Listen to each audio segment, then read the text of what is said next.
សួរម៉ែបងប្អូនថ្ងៃទី28ខែវិច្ឆិកាឆ្នាំ2025តឡើងលើ Toyota Hilux Vigo Revo បាទស្ដែងបាទហើយការឡើងទីសតនេះលែនមកក្របក្រោយបាទហើយតែក្នុងកាមេរ៉ាយើងគឺ record 3ប្លង់មុខក្នុងក្រោយកម្រិត Full HD 1080នេះធានាលើម៉ាស៊ីន1ឆ្នាំ free សេវាកម្មដំឡើងនៅភ្នំពេញក៏ប៉ុន្តែជាក់ស្ដែងនៅខាងស្រុកទឹកឈូនៅខាងនេះខេត្តកំពតយើងទេបាទបាច់ឃើញបានបាទឥឡូវ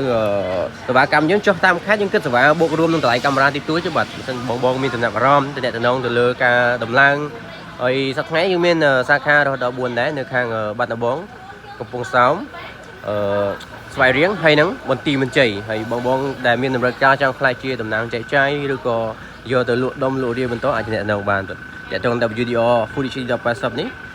ធានាលើម៉ាស៊ីន1ឆ្នាំទៅលើការប្រើម៉ាស៊ីនបន្ថែមជូន memory card free សេវាកម្មឡើងហើយការតម្លើងទៀតសោតគឺស្អាតអត់មានឲ្យធ្លាក់ខ្សែយាយយ៉ាទេបាទសេវាកម្មហ្នឹងយើងគឺមានចុះទៅតាមបណ្ដាខេត្តមិនថាចិត្តឆ្ងាយបាទពីបន្តខ្សែស្អាតបាទស្រីបរិយបាទកម្រៃបាទអរគុណច្រើនសម្រាប់បងមានដំណើរការអាចណែនាំបានបងពី WDR Full HD ក៏80 Cambodia បាទ